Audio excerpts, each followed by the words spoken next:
주의 전에 올라오신 여러분을 주님의 이름으로 환영하고 축복을 드립니다. 동물 가운데 갑각류가 있습니다. 갑각류는 내부에 뼈가 없어서 물렁물렁하지 않습니까? 그래서 그곳을 보호하기 위해서 보호 기능이 뛰어난 키틴질 각각 안에 숨습니다. 근데 문제는 자기를 지켜주는 그 딱딱한 껍질 때문에 외부 세계와 교류를 잘 하지 못한다 하는 단점이 있습니다. 그리스도인들 중에도 이러한 갑각류를 닮은 사람들이 있습니다. 이 사람들은 자기 나름의 형태와 틀을 가지면서 삶을 살아갑니다. 그 안에서 나름대로 자부심을 가지고 살아갑니다. 이 사람들을 대표하는 사람이 바리새인들이다 라고 말할 수 있습니다. 이들은 율법이라는 딱딱한 각각의 껍질을 갖고 있습니다. 그래서 자신들의 영혼에는 새로운 것들을 받아들이는 것이 여간 어렵습니다. 그리고 다른 사람들의 고통과 슬픔에 민감하게 반응하지 못합니다. 오직 율법의 잣대로 기준을 맞추기 때문에 자신들은 늘 옳다라고 여깁니다. 그리고 그 기준에 맞지 않는다라고 여기면 그들은 그르다라고 생각을 합니다. 그래서 이들은 늘상 남들의 법관을 자처하며 살아갑니다. 경건이라는 딱딱한 율법의 옷을 입고 사람들의 삶을 판정을 하게 됩니다. 그 판정 또한 자기 자신의 기준을 가지고 판단을 하게 됩니다. 그러니 다른 사람들과 더불어서 함께 살아갈 수 있는가? 그러기가 쉽지 않습니다. 우리가 구약을 읽다 보면 북이스라엘의 대부분의 왕들의 모습을 볼 때 그들도 이 각각류의 신앙을 닮았다라는 것을 느끼곤 합니다. 이들은 악함과 우상이라는 각각의 껍질에 쌓였기 때문에 하나님도 다른 사람의 말도 경청하려 하지 않습니다. 오픈된 마음을 가지고 그것을 받아들이고 개혁하면 좋을 터인데 그렇게 하지 못합니다. 오직 자기로 모든 것을 판단하게 됩니다. 그러니 그들이 걸어가는 길은 악한 길이 될 수밖에 없고 우상으로 나아가는 길이 될 수밖에 없는 것입니다. 북이스라엘 중에 가장 악한 왕은 아합이라고 할 수 있습니다. 그의 뒤를 이어서 이스라엘의 왕이 된 사람은 아하시야입니다. 이들 또한 악함과 우상이라는 각각류의 신앙을 소유하고 있던 사람들입니다. 아합이 죽은 뒤에 그의 왕위를 이어받은 아하시야는 자기 아버지 악행을 고스란히 닮았습니다.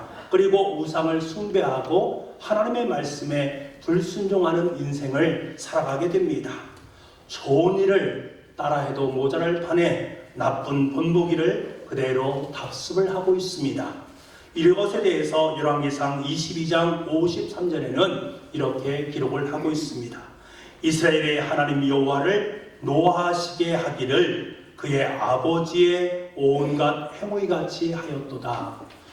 아버지의 온갖 악한 행위를 함으로 말미암아 그도 또한 하나님께 노하심을 받았다라고 성경은 말씀하고 있습니다. 여러분, 세상에서 가장 축복받은 사람은 하나님의 기쁘신 일을 행하는 사람들입니다. 가장 불행한 사람은 하나님의 노하심을 받는 사람입니다. 아버지 아합이 그렇더니 아들 아하시야도 하는 짓마다 하나님의 노를 바라고 있습니다. 보고 자란 것이 그것밖에 없으니 그의 삶이 그렇게 점철되어졌던 것입니다. 우리 부모들에게 직시해야 될 것이 있습니다. 부모의 삶은 자식의 무의식 속에 깊이 영향을 주고 그것이 그 자식의 삶을 규정한다라는 사실입니다. 그렇기 때문에 늘 좋은 영적 환경에서 자녀들을 양육할 필요가 있는 것입니다.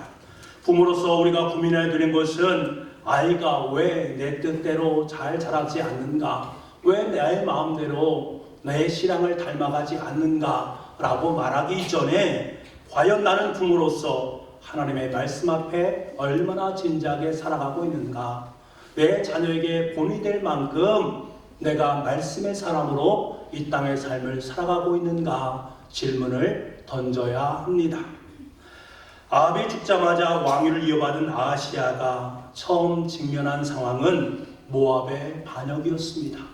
모압이 반역했다라는 것은 곧 이스라엘 왕국이 쇠락하기 시작했다라는 것을 의미합니다. 여호와 앞에서 악을 행하던 북왕국 이스라엘의 멸망이 본격적으로 시작되어집니다.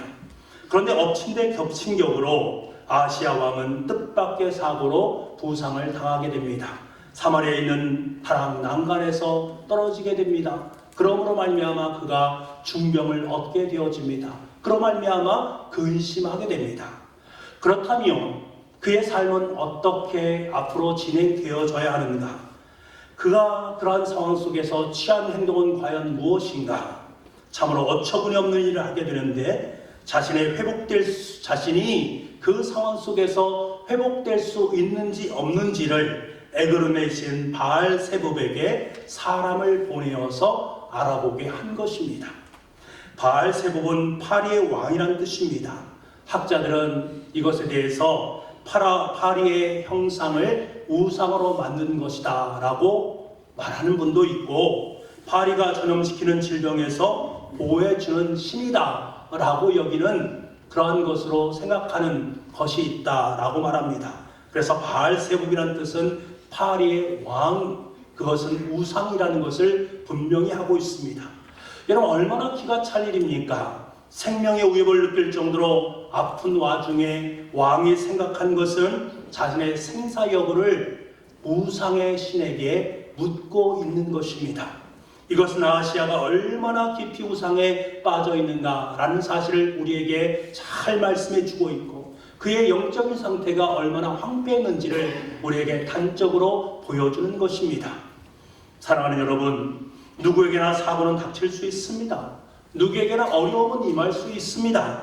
하지만 인생의 폭풍이 닥쳐올 때에 내가 어디로 달려가느냐 하는 문제는 대단히 중요합니다.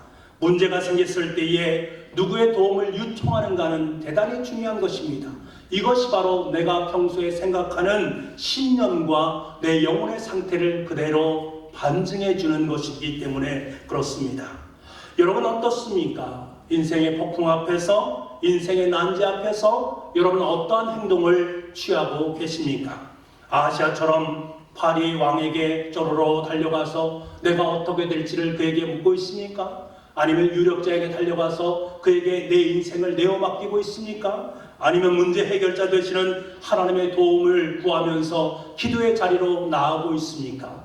그 모습이 바로 저와 여러분의 영혼의 상태를 나타내는 증거다라는 사실을 기억할 수 있어야 됩니다. 아픈 것도 힘든 일입니다. 하지만 처방을 잘못 받아서 잘못된 치료를 받는다면 더더욱 그것은 큰 문제입니다. 자기 병세를 알아보려고 우상에게 신화를 보낸 아시아가 바로 그러했습니다. 아시아는 치명적인 실수를 했는데 그가 사고로 다친 것이 치명적인 실수가 아니라 잘못된 도움을 요청한 것이 그의 치명적인 실수입니다. 여러분 분명히 기억하시기 바랍니다. 우리 그리스도인에게 있어서 문제는 어려움이 닥친 것이 문제가 아닙니다. 내가 지금 고난 가운데 있는 것, 삶의 난제 가운데 있는 것, 그것이 문제가 아닙니다. 문제는 인간의 방법으로 문제를 해결하려는 그 시도가 진짜 문제입니다. 여러분, 인간적인 방법을 간구하고 인간적인 방법으로 해결하려고 하는 그 모습을 바라보시는 하나님께서는 어떻게 반응하시고 계십니까? 오늘 말씀해 보니 하나님은 분노하시고 계십니다. 하나님께서는 우상 신전으로 향하는 아시아 왕의 사신에게 엘리야를 통해서 이런 메시지를 전하고 있습니다.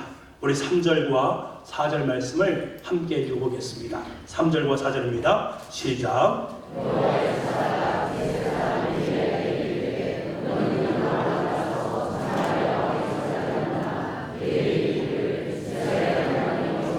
너희가 애굽을 내신 바알세붑에게 부르러 가느냐? 그러므로 여호와의 말씀이 내가 올라간 침상에서 내려오지 못할지라 내가 반드시 죽으리라 하셨다 하라. 여호와가 엘리야가 이에 가니라. 아멘. 왕이 되자마자 악행을 일삼는 아시아가 사고를 당하는 것은 결코 우연이 아니었습니다. 하나님께서는 그가 회개하고 하나님께로 돌아오기를 원했습니다. 하나님께로 돌아오라, 하나님을 께로 나아오라라는 하나님의 초대였습니다. 하지만 아하시아는 어리석게도 그 하나님의 숨겨진 메시지를 들을 수 있는 영적인 모습이 그의 삶 속에 없었습니다. 고작 판단하는 것이 신하들 우상신전으로 보내서 자기의 병세가 어떻게 될 것인지 묻는 것이 고작이었습니다. 여러분, 인생의 위기 앞에서 이방신을 찾는다라는 것은 곧 무엇을 의미합니까? 하나님의 존재를 부인하는 것이고 하나님을 무시하는 행동입니다. 생각해 보십시오. 문제가 생겼을 때에 자기의 자식이 부모를 그냥 놔두고 다른 사람에게 가서 그 문제를 해결한다라고 생각해 보십시오. 그 아버지의 마음이 얼마나 언짢겠습니까? 하나님의 사람이 인생의 위기 앞에서 하나님이 아닌 다른 존재에 가서 매달렸을 때에 하나님은 분노하시고 계십니다. 다윗 왕은 시편에서 이렇게 노래를 하고 있습니다. 시편 16편 4절 말씀입니다. 다른 신에게 예물을 드리는 자는 괴로움이 더할 것이라. 나는 그들이 드리는 피의 존재를 드리지 아니하며 내 입술로 그 이름도 부르지 아니하리로다. 하나님의 사람은 하나님과 함께 있을 때에 행복합니다. 하나님의 사람은 하나님의 능력을 덧입을 때 행복합니다. 다른 신에게 관심을 보이면서 예물을 드리면 그의 인생은 탈이 나게 되어 있습니다. 하나님은 아하시아가 결코 회복되지 못하고 죽을 것이다 라고 선언하셨습니다. 생명의 주인이신 하나님께서는 아하시아의 생명을 거두기로 결정하셨습니다.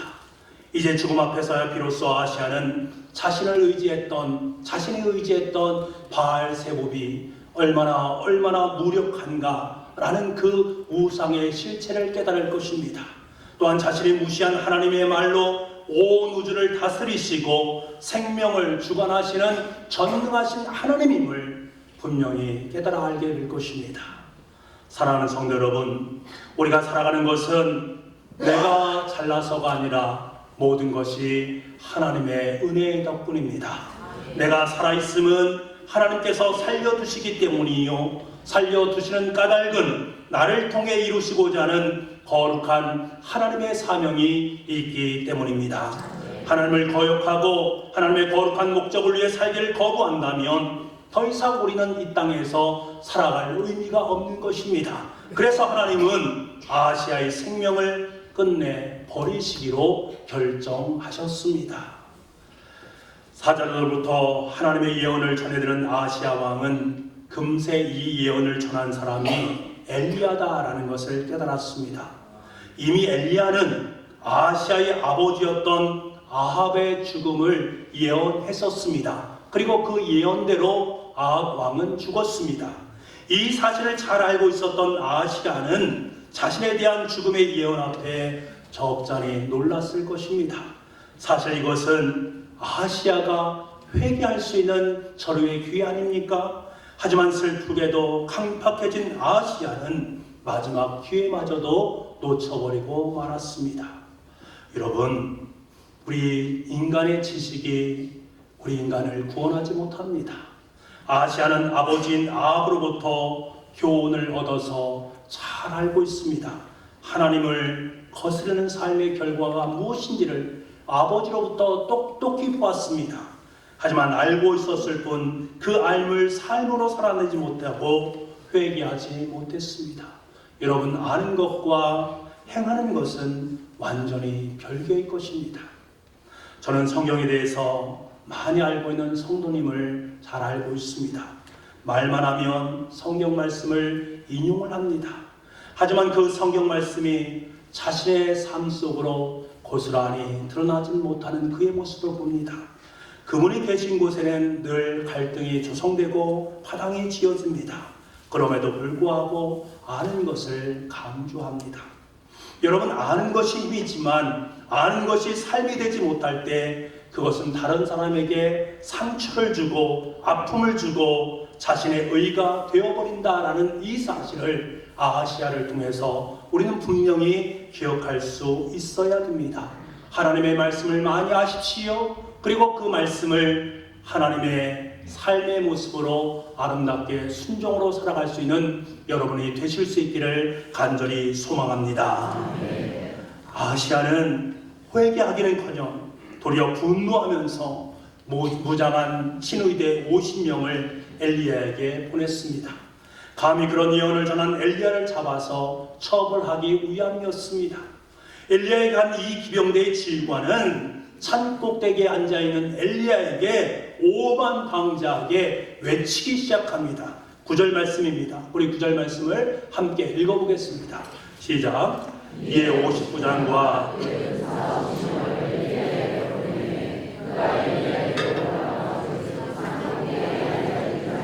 그가 엘리야에게 이르되 하나님의 사람이여 왕의 말씀이 내려오라 하셨나이다.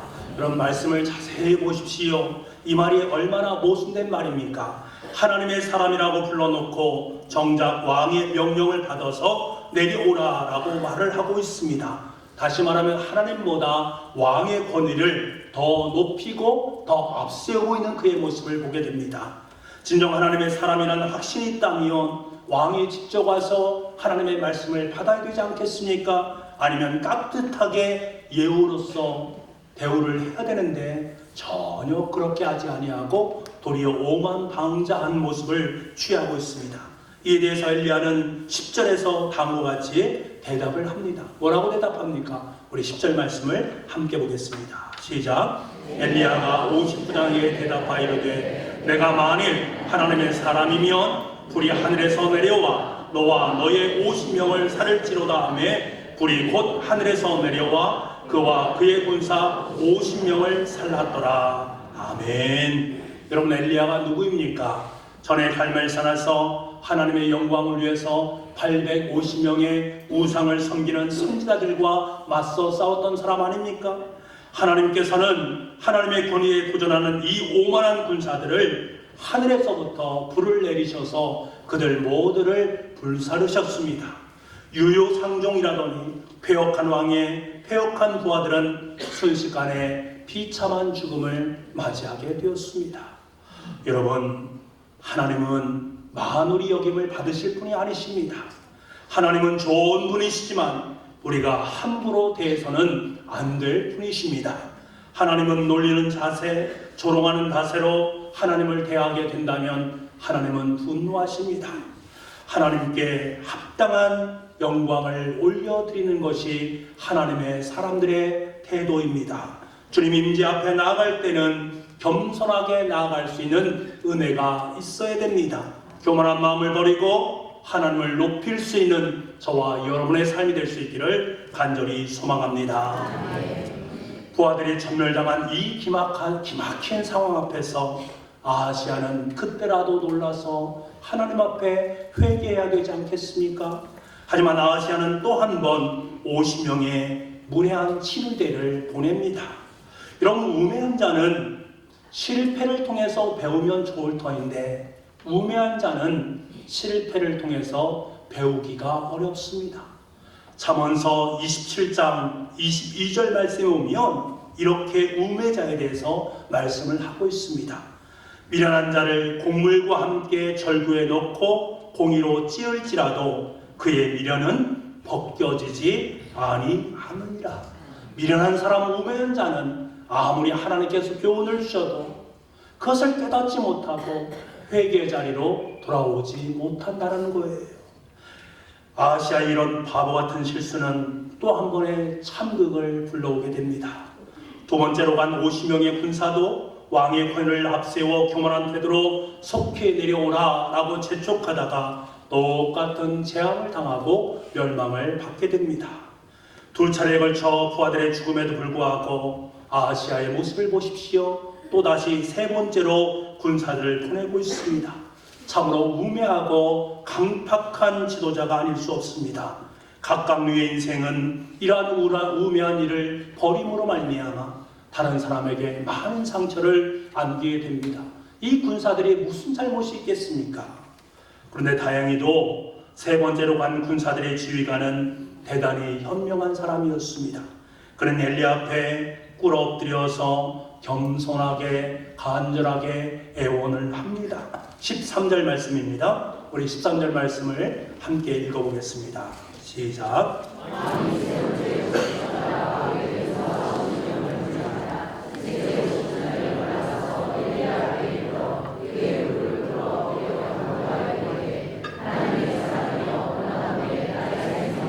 당신의 종인 이 50명의 생명을 당신은 귀히 보소서. 아멘. 그는 확실히 앞에 두 지휘관과는 달랐습니다.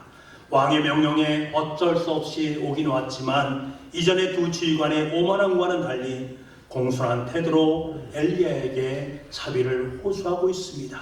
그는 자신을 보낸 왕보다는 하나님을 더욱더 두려워하는 인물이었습니다. 여러분, 우리는 이 세 번째 지휘관에서 세상 속에 살아가는 하나님의 사람들이 어떻게 처신하며 살아갈지를 우리에게 깨닫게 하는 중요한 교훈을 알게 해주고 있습니다. 왕의 명령이었기 때문에 어쩔 수 없이 따랐다라고 말하기 전에 자기 책임은 절대로 회피할 수 없다라는 것을 우리는 알지 않습니까? 왕의 명령이지만 그것이 부당하다면 어찌하겠습니까? 옛날 흉노의 영웅 묵돌선우라는 인물이 있었습니다. 그는 왕위를 물려주기 위한 부친 두만선우를 살해하기로 결심을 했습니다. 더 빨리 왕의 자리에 오르고픈 마음이겠지요. 그는 부하들에게 이제부터 내가 활을 쏠 테니 그것을 표적으로 삼아서 너희들도 그것을 향해서 동일하게 활을 쏘아야 된다. 처음에는 들판에 사슴을 쏘았습니다. 그러자 그의 부하들도 똑같이 사슴을 쏘았습니다. 다음에는 그는 자기 어머니를 쏘았습니다. 이것을 옆에서 바라보던 부하들은 어찌 어머니를 쏠 수 있겠습니까? 멈칫멈칫하자 가차없이 그들의 목을 베어버렸습니다. 며칠 후엔 자기 부인을 쏘았습니다. 이때 부하들은 망설입니다. 그러자 그는 즉각 그들을 참수했습니다. 그리고 며칠 후에 부친 두만과 함께 사냥을 나간 묵돌은 느닷없이 자기 부친에게 활을 쏩니다. 그리고 거의 동시에 수십 개의 화살이 날아서 부친을 벌집으로 만들어 버렸습니다. 이렇게 해서 왕이 된 묵돌은 한반도 북부에서부터 서쪽으로 이르는 아랄해에 이르는 대제국을 이루었고 중국의 한과도 대등하게 맞서는 시대의 제왕이 되었습니다. 그런데 여러분, 묵돌의 부하들의 그 충성, 그것은 과연 타당한 것인가? 그것은 바람직한 것인가? 절대로 그렇지 않다라는 사실입니다. 600만의 유태인들을 학살한 나치 독일군 장교들이 자신들이 그저 히틀러의 명령으로 시켰기 때문에 나는 그것에 복종한 것이다 라고 말한다고 해서 그것이 정당화될 수 있는 것입니까? 절대로 그럴 수 없습니다. 여러분, 우리는 모든 행위에 대한 최종 책임을 내가 짊어질 수 있어야 됩니다. 하나님의 권위와 사람의 권위 사이에서 내가 어떻게 행해야 하는지 우리는 잘 판단할 수 있어야 됩니다. 아시아가 보낸 세 번째 주의관처럼 비록 왕의 명령을 수행할 수밖에 없는 상황이지만 그 과정에서 모든 권위에 우선하는 하나님의 권위에 대한 존경을 잃지 말아야 됩니다.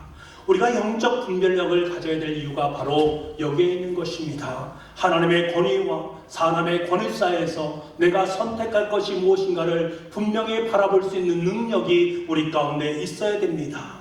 세상 한가운데서 쉽지 않은 하루하루를 살아가는 우리들은 늘 기도하면서 하나님 앞에 바른 판단을 구할 수 있어야 됩니다.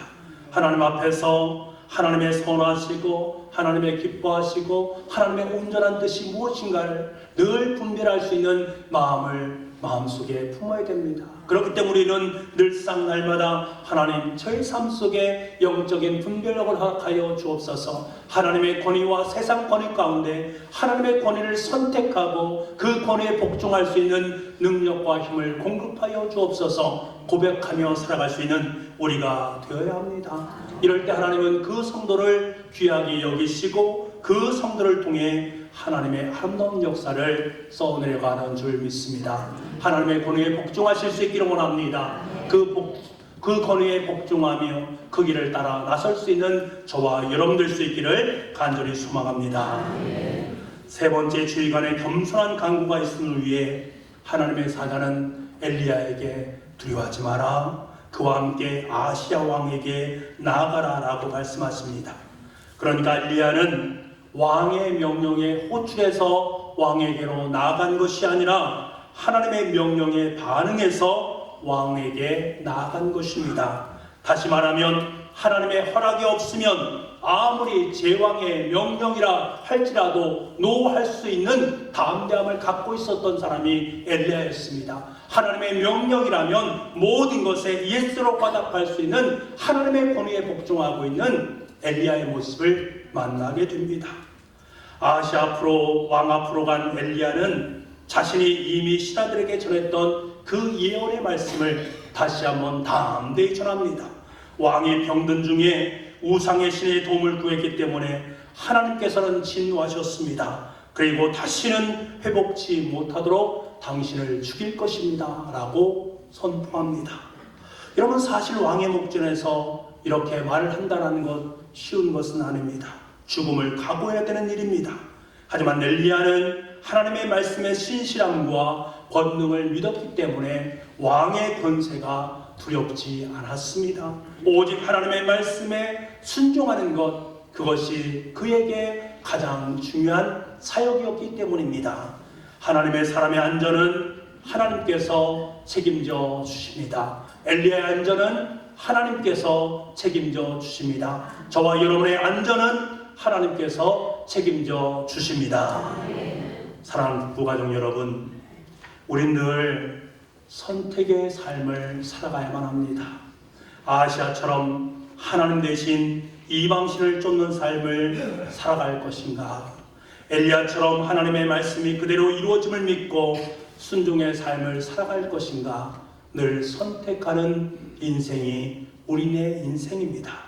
바리새인들처럼 각각류를 닮은 신앙으로 내가 살아갈 것인지, 아니면 하나님을 두려워하는 세 번째 지휘관의 인생으로 하나님의 영적인 분별을 가지고 이 땅의 삶을 살아갈지 우리는 또다시 선택을 해야 합니다.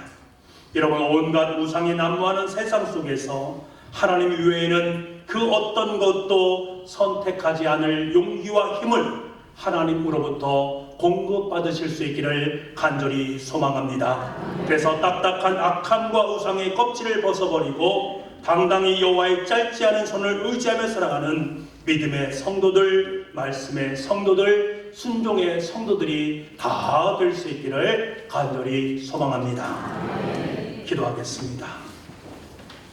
하나님, 온갖 우상이 난무하는 세상 속에서 하나님을 선택할 수 있고 하나님의 권세를 선택할 수 있는 지혜와 용기를 우리 가운데 허락하여 주옵소서. 딱딱한 악함과 우상의 껍질을 다 벗겨버리고 당당히 여호와 하나님의 짧지 않은 견고한 손을 의지하며 주님의 길을 걸어갈 수 있는 믿음의 사람, 말씀의 사람, 순종의 사람, 바로 우리 북북교회 모든 성도들이 다 될 수 있도록 역사하여 주옵소서. 모든 말씀을 예수님의 이름으로 기도하옵나이다.